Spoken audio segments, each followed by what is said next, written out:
हाँ जी sir, assessment of various entities के अंदर से एक और टॉपिक बाहर आता है, that is taxation of HUF, which is a very very easy topic. हालांकि इसको एग्जाम में पूछा नहीं जाता, पर वी हैड मेड श्योर कि हमारे चार्ट्स के अंदर में ये इंक्लूडेड रहे। यस, अब एचयूएफ जो है ये मोस्टली वर्क करता है इंडिविजुअल के टैक्सेशन के जैसा। दैट मीन्स व्हेन आई से दिस, आई मीन टू से कि इनकी जो इनकम है ये नॉर्मल जिस तरीके से 5 हेड में कंप्यूट होती है वैसी कंप्यूट होगी।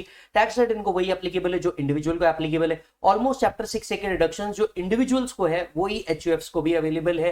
एंड मोटे मोटे तौर पे सारी प्रोविजन जो होती है वो एचयूएफ की सेम ही होती है, राइट। सो एचयूएफ की जो इनकम है that will be computed as per the normal provisions. Yes, chapter 6 से के रिडक्शन इनको मिल जाते हैं। टैक्स रेट जो सेम है जो इंडिविजुअल के लिए एप्लीकेबल है। अब टैक्सेशन ऑफ एचयूएफ के अंदर में जो सेक्शन आता है, सबसे पहला सेक्शन होता है section 171 which talks about partition of HUF. अब देखिए एचयूएफ में दो तरीके के पार्टीशन होते हैं, पहला होता है पार्शियल पार्टीशन और दूसरा होता है टोटल पार्टीशन। पार्शियल पार्टीशन मतलब क्या कि आप लोगों ने मे बी बिजनेस अलग कर दिया लेकिन प्रॉपर्टीज एक्चुअली अलग अलग नहीं करी। पार्शियल पार्टीशन पे कोई असेसमेंट मैंडेटरीली करने की जरूरत नहीं है। सो प्रैक्टिकली सेक्शन 171 किस बारे में बात करता है, ये एओ के असेसमेंट की बात करता है कि जब भी पार्टीशन होगा एचयूएफ का एओ को मैंडेटरीली असेसमेंट करना पड़ेगा। तो ये चीज सेक्शन 171 एक्सप्लेन करता है कि जब भी एचयूएफ का पार्टीशन होगा एओ को क्या करना पड़ेगा, असेसमेंट करना पड़ेगा। लेकिन यहाँ पे दो तरीके के पार्टीशन है, पहला है पार्शियल पार्टीशन और दूसरा है total partition. Now income tax act does not recognise partial partition. मतलब मान लीजिए दो भाई थे, दोनों भाई ने अपने बिजनेस के काउंटर्स अलग अलग कर लिए लेकिन प्रॉपर्टी एक्चुअली फिजिकली डिवाइड नहीं की, तो ऐसे केस में एओ को मैंडेटरी असेसमेंट करने की जरूरत नहीं है। Whereas total partition is recognised under the income tax act. मतलब अगर दोनों भाइयों ने फिजिकली प्रॉपर्टी एंड घर को क्या कर दिया, अलग कर दिया, तो it is the responsibility of AO कि वो क्या करे, इसका असेसमेंट करे। And every person who was member of this HUF would be jointly and severally liable for all the tax, interest, penalty or any other sum due। तो section 171 power देता है एओ को एक टोटल असेसमेंट करने का, फिर से असेसमेंट करने का, right, of income of HUF if there is a total partition of HUF, right? So AO has to do the assessment mandatorily upon total partition of HUF, that is physical division of property, right? Every person who was a member shall be jointly and severally liable in the proportion to the property allotted to him। अब सबकी joint liability भी कितनी limited रहेगी, जितना share of property उनको receive हुआ है। Yes, सो मान लीजिए दो भाई है जिसमें से एक भाई को 30% ही रिसीव हुआ, तो लाइबिलिटी जो होगी इनकम टैक्स की वो 50-50 नहीं होगी, फिर उनकी लाइबिलिटी भी जो रहेगी वो 30% तक के रिस्ट्रिक्ट हो जाएगी। फिर आता है एक और point, gifting of property by HUF to member. देखिए एचयूएफ के ऊपर रिस्ट्रिक्शन है कि वो अपनी कोई भी प्रॉपर्टी मेंबर्स को गिफ्ट नहीं कर सकता। So HUF can not make a gift to member, even if it is gifted तो it will be treated as void ab initio, but member के हाथ में तो वैसे भी वो एग्जम्प्ट ही रहना है। तो HUF can not make any gift to the member even if it is gifted, वो मेंबर के हाथ में एग्जम्प्ट ही रहने वाला है, because member is considered as relative to HUF and therefore 56-10 relative से मिला हुआ गिफ्ट एग्जम्प्ट है और इसलिए वो टैक्सेबल नहीं होने वाला। हालांकि ऐसा कुछ होता भी है, एचयूएफ गिफ्ट कर भी देता है जबरदस्ती में, तो ये वॉइड एब इनिशियो माना जाएगा। हालांकि मेंबर एचयूएफ को गिफ्ट कर सकता है। अगर मेंबर एचयूएफ को गिफ्ट करता है, अज्यूम कीजिए, क्योंकि मेंबर एक इंडिविजुअल है, 47 सेक्शन 47 के अमेंडमेंट के हिसाब से अगर कोई इंडिविजुअल कैपिटल एसेट गिफ्ट कर रहा है किसको, एनी अदर पर्सन को, so it is not regarded as transfer, not liable to capital gain. So Vijay let's say HUF को क्या कर देता है, कोई प्रॉपर्टी गिफ्ट कर देता है, तो विजय के हाथ में कोई कैपिटल गेन टैक्स नहीं आने वाला। वाई नहीं आने वाला? बिकॉज विजय इंडिविजुअल और सेक्शन 47 कहता है कि अगर कोई इंडिविजुअल कैपिटल एसेट ट्रांसफर कर देता है under the gift, it will not be regarded as transfer, not liable to capital gain.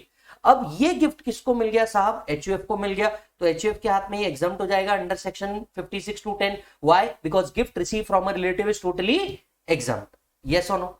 अब एक और क्वेश्चन आता है कि अब जो इनकम जनरेट हुई किसको, गिफ्टेड प्रॉपर्टी से एचयूएफ को, तो क्या ये एचयूएफ के हाथ में टैक्सेबल होगी? The answer is no. यहां पे सेक्शन 64 सबसेक्शन 2 लग जाता है, क्योंकि मेंबर ने इनएडिक्वेट कंसिडरेशन में एचयूएफ को दिया है, को दिया है, तो any income from that particular property will be clubbed in the hands of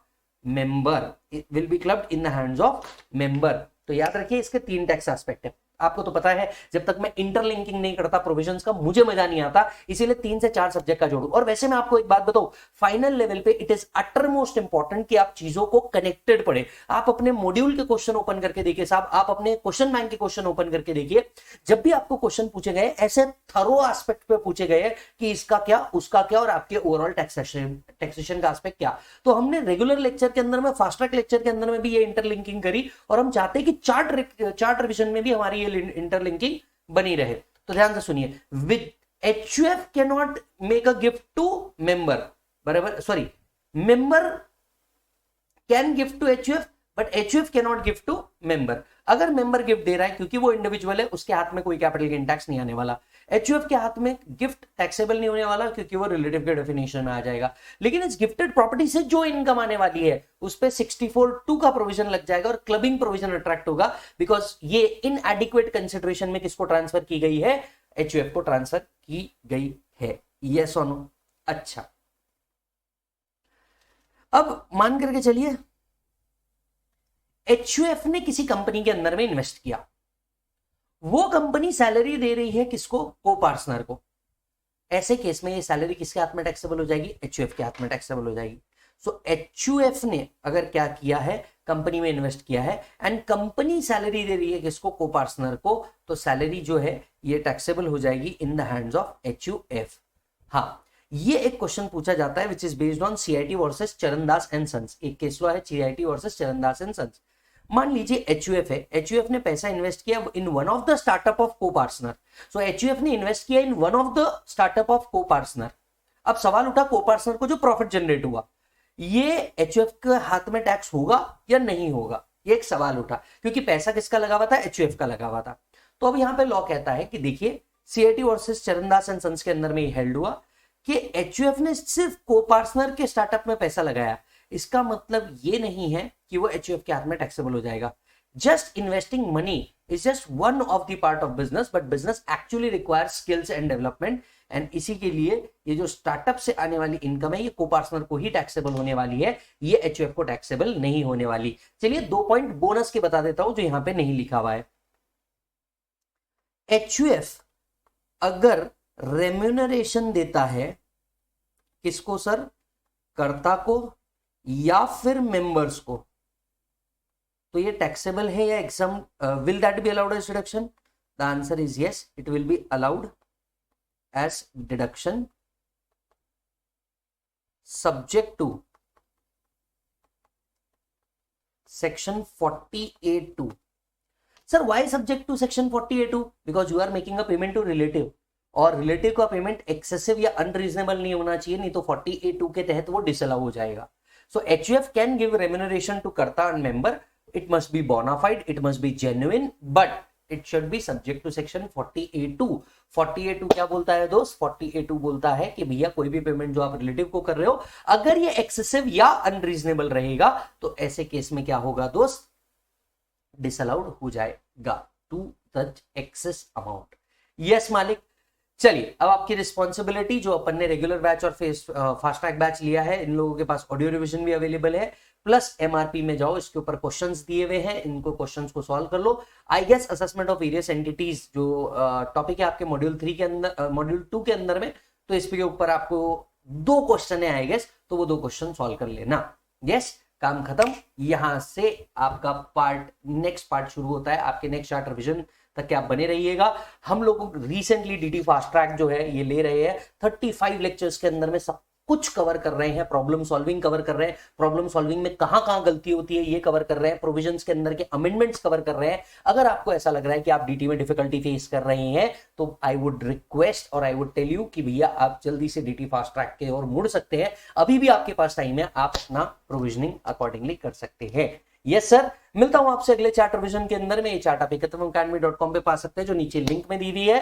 तब तक के आप अपना पूरा ख्याल रखेंगे। बाय बच्चों।